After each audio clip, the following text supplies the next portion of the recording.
Dapat kita bersama kali ini, dan saya yakin dan percaya kita telah menunaikan semua sidang penonton yang dirahmati Allah. Salat subuh dan saudara tentu di antaranya telah berjamaah. Untuk makluman sidang penonton yang dirahmati Allah, mukadimah pada pagi ini kita akan bincangkan satu tajuk yang mudah-mudahan ada manfaat kita bersama, yaitu kunci pembuka rezeki. Mudah-mudahan kita semua akan dirahmati oleh Allah Subhanahu wa ta'ala.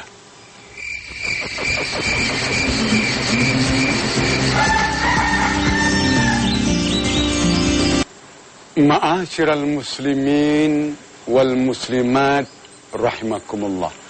Sidang penonton yang dirahmati oleh Allah sekalian.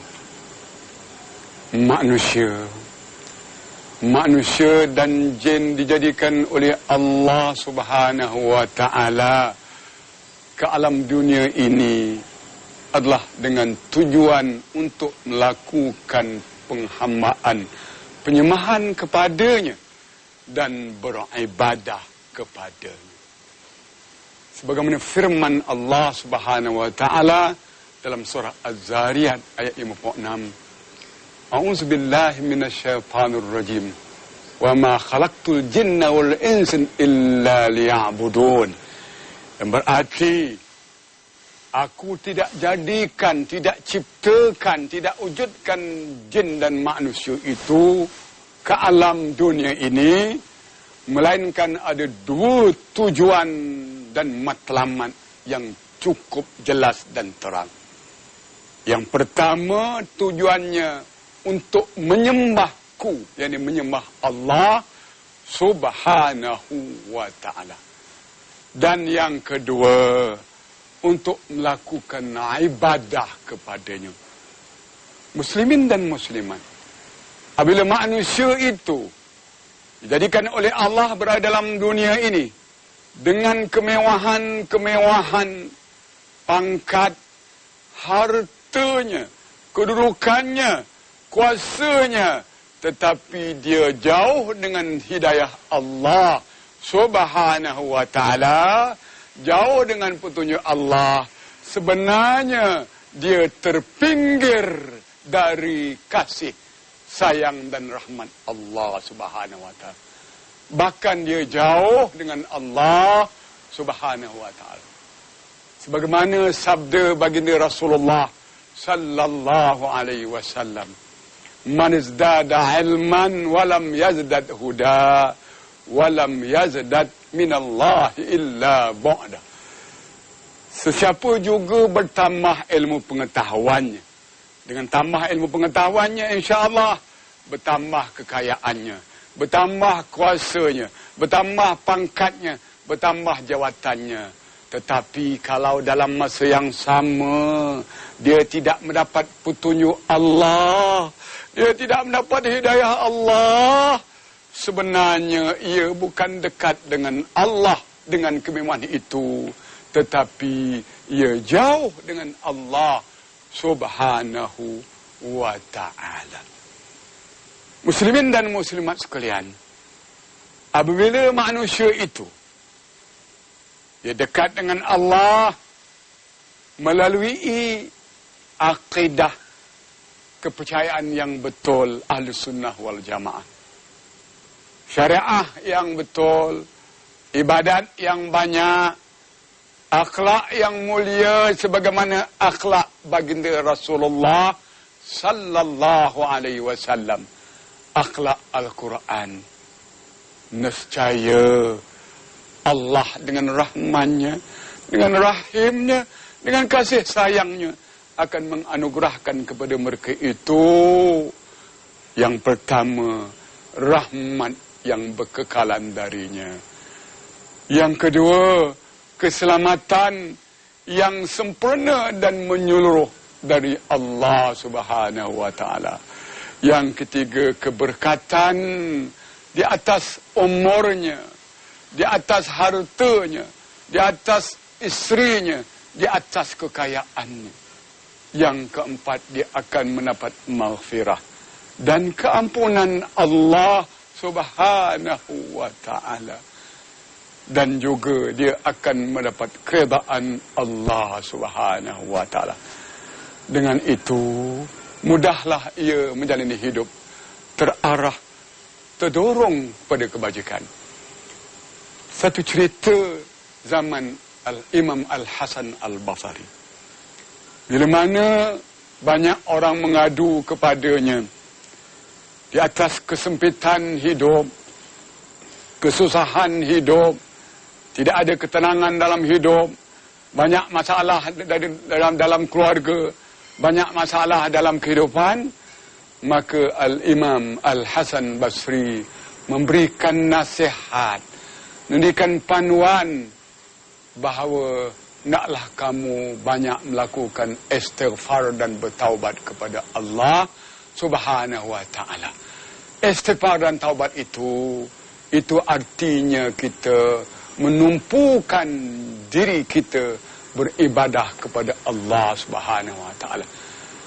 Muslimin dan muslimat sekalian, selepas mereka itu bertemu dengan Al-Imam Al-Hasan Al-Basri, alhamdulillah, berita-berita berikutnya semua berita-berita baik, yang mana mereka itu telah terlepas daripada kesusahan, jalan keluar daripada kesempitan.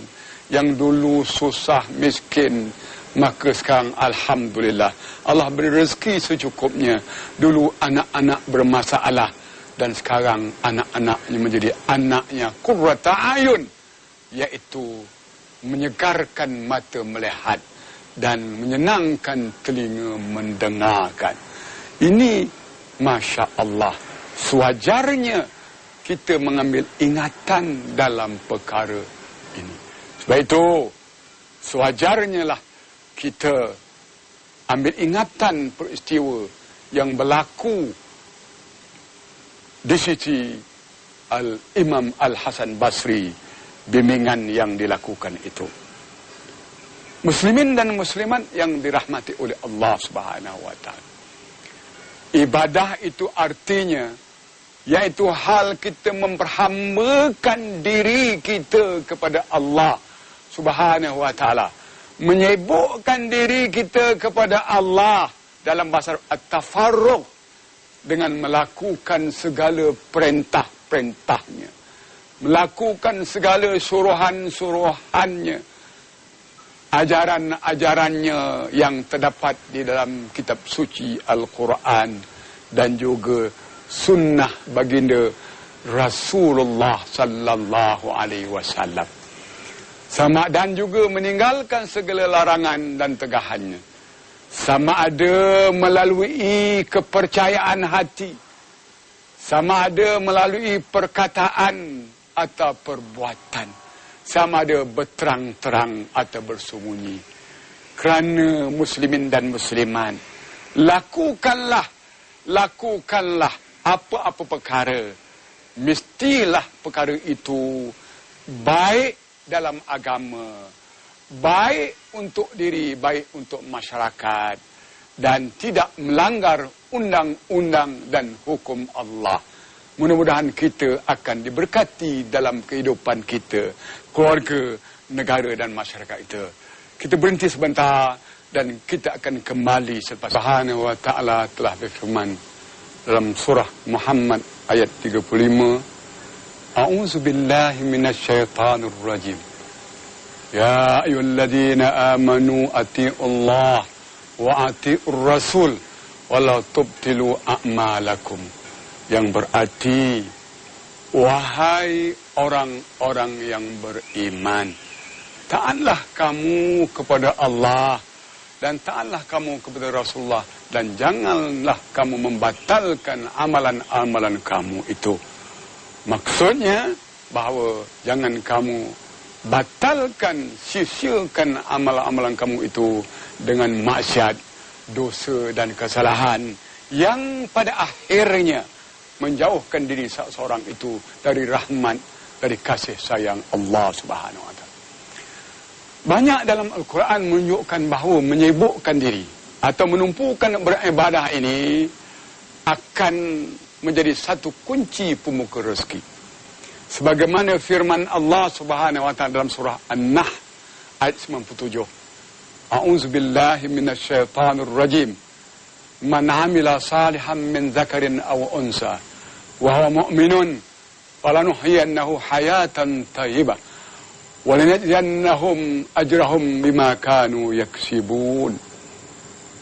Yang berarti barang siapa atau sesiapa yang melakukan amal saleh, melakukan amal kebajikan, melakukan ibadah, sama ada ia daripada lelaki atau perempuan, dan ia tetap beriman kepada Allah dengan iman kepercayaan Al-Sunnah wal Jamaah, Allah, yakni kami akan menyediakan bagi mereka itu kehidupan yang baik, yang bahagia di dunia khususnya, dan sesungguhnya kami akan membalaskan bagi mereka ganjaran yang banyak, yang lebih baik semasa di yaumil qiyamah.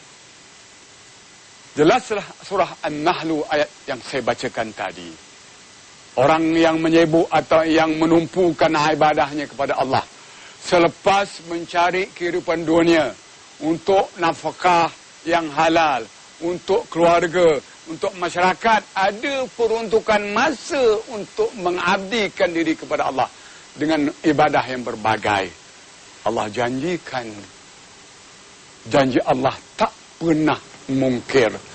Di dunia insya-Allah akan mendapat kebahagiaan dalam kehidupannya, kehidupan dirinya, keluarganya, dan seterusnya. Dan di akhirat Allah akan janjikan ia dengan pahala yang amat banyak. Muslimin dan muslimat yang dirahmati oleh Allah sekalian. Dan juga jangan lupa bahawa baginda Rasulullah sallallahu alaihi wasallam telah bersabda, Yaqul Rabbukum tabaraka wa ta'ala, ya bani Adam, tafarraq li ibadati amlak qalbaka ghinan wa amlak yadayka rizqa.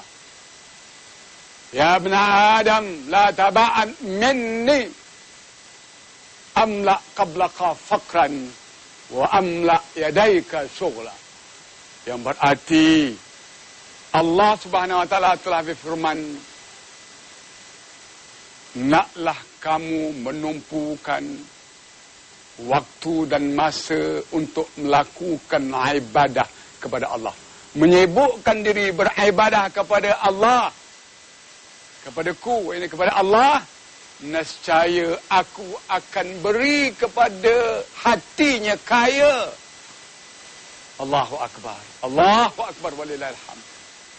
Dan aku akan berikan di tangannya itu adalah rezeki. Jelas kita. Allah beri kekayaan hati, jiwa, fizikal, rohani. Dan Allah janjikan ia adalah, Allah beri rezeki yang murah. Kita punya tajuk adalah kunci pembuka rezeki.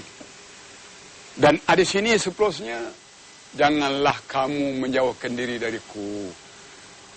Jangan tak melakukan ibadah. Lupakan Allah.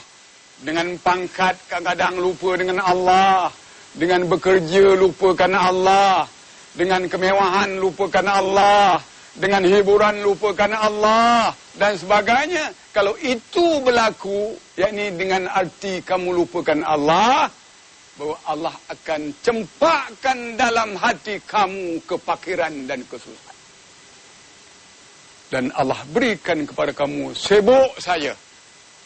Maksudnya, kefakiran akan berlaku. Rezeki akan susah. Allah tidak sediakan mereka itu jalan-jalan untuk dekat dan mendapat rezeki dari Allah Subhanahu wa ta'ala. Oleh itu, muslimin dan muslimat sekalian, sewajarnya lah kita semua menyadari bahawa walau sibuk macam mana pun kita, mestilah kita tentukan jangan kita memutuskan hubungan dengan Allah Subhanahu wa taala. Allah telah berfirman, "Duribat 'alaihimuz zillatu aynama suqifu illa bihablin minallah wa hablin minan nas." Al-ayat. Mereka itu akan ditimpa kehinaan, kesusahan, penderitaan, melainkan orang yang tidak ditimpa, orang yang sentiasa hubung dengan Allah. Sebab dari Allah tak putus hubungan dengan Allah, sudah tentulah hubungan tak putus dengan Allah dengan melakukan ibadah kepada Allah SWT, dan juga putus hubungan dengan sesama manusia. Hingga kita bertemu selepas ini, muslimin dan muslimat yang dirahmati oleh Allah sekalian, untuk seseorang insan dekat dengan Allah Subhanahu wa taala itu, dan dengan demikian akan turun rahmat, nikmat, maghfirah dan keridhaan Allah itu, dia mesti perlu beberapa ciri yang mesti dihayati dan secara berterusan. Yang pertama, ia mesti menghayati kehendak rukun Islam yang 5 itu dengan cara luaran dan dalaman. Yang kedua, mesti menghayati kehendak daripada rukun iman yang 6 itu dengan betul, dan tidak ada perkara-perkara yang boleh membatal dan merosakkan iman tersebut. Manakala yang ketiga, seseorang itu mesti menghayati kehendak takwa itu sendiri. Dan yang keempat, naklah menghayati konsep ihsan, iaitu berbuat baik kepada Allah dan kepada sesama manusia dan sesama makhluk Allah Subhanahu wa taala. Dan yang akhir sekali, naklah kehidupannya berprasafahkan salih, baik, insan rabbani, insan yang sentiasa menyembah Allah, patuh kepada Allah Subhanahu wa taala.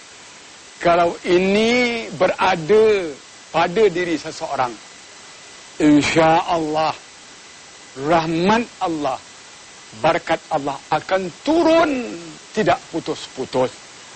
Sebagaimana firman Allah Subhanahu wa taala dalam kitab suci Al-Quranul Karim, A'udzu billahi minasyaitonir rajim.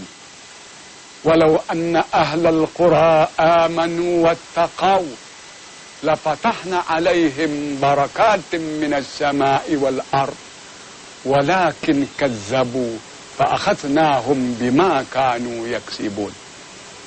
Yang artinya, dan kalaulah sekiranya penduduk negeri itu dalam kehidupan sehariannya, ia akan bertanya, merujuk kepada iman. Iman kata ia lakukan, iman kata tidak, maka tak lakukan atau berhentikan. Juga ia akan bertanya kepada takwa. Takwa kata okey, teruskan. Takwa kata tidak, maka diberhenti dan tidak lakukan.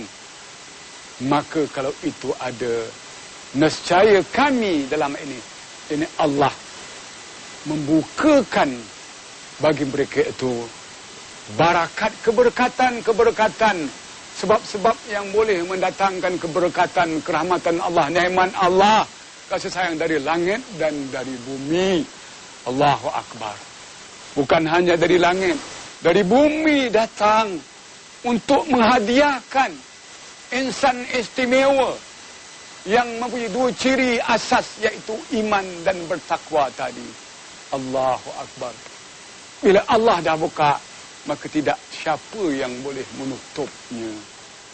Walakin kazzabu malangnya mereka itu ada yang mendustakan Rasul Allah. Maka dengan sebab itu layaklah mereka itu ditimpa ujian dan kemurkaan Allah Subhanahu wa ta'ala.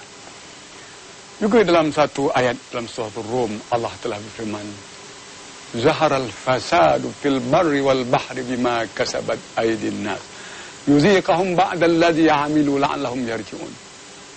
Berlakulah kerosakan di bumi dan di langit, di daratan dan di lautan, disebabkan perbuatan-perbuatan manusia itu sendiri, kejahatan, maksiat dan dosa itu sendiri. Allah, kerosakan ini untuk Allah mengingatkan mereka akal sesat punya jalan balik ke pengkajalan. Dengan arti kata yang lain, bahawa kemurkaan, maksiat, keji dan dosa memutuskan rahmat Allah dan menutup pintu-pintu rahmat dan pintu rezeki sampai kepada manusia. Muslimin dan muslimat, sebagai kesimpulannya, yang pertama, sibuk macam mana pun kita, maka naklah kita tentukan ada waktu untuk kita mengabdikan diri kepada Allah Subhanahu wa ta'ala. Kerana Allah telah mengingatkan dalam Quran bahawa yang arti di mana pun kamu berada, walaupun kamu berada di dalam tembok yang tinggi kokoh, nescaya maut itu dia datang bila-bila masa saja. Yang kedua, sesungguhnya amal ibadah, amal salih itu mengundang rezeki Allah, rahmat Allah, dan sebaliknya maksiat dan dosa itu menghalang rahmat Allah, menghalang dari rezeki Allah sampai kepada manusia itu. Yang ketiga, muslimin dan muslimat, bahawa jangan lupa semua yang ada di sisi kita, nikmat, pangkat, harta, kekayaan ini hak Allah, pinjaman Allah. Allah bila-bila masa Allah boleh ambil.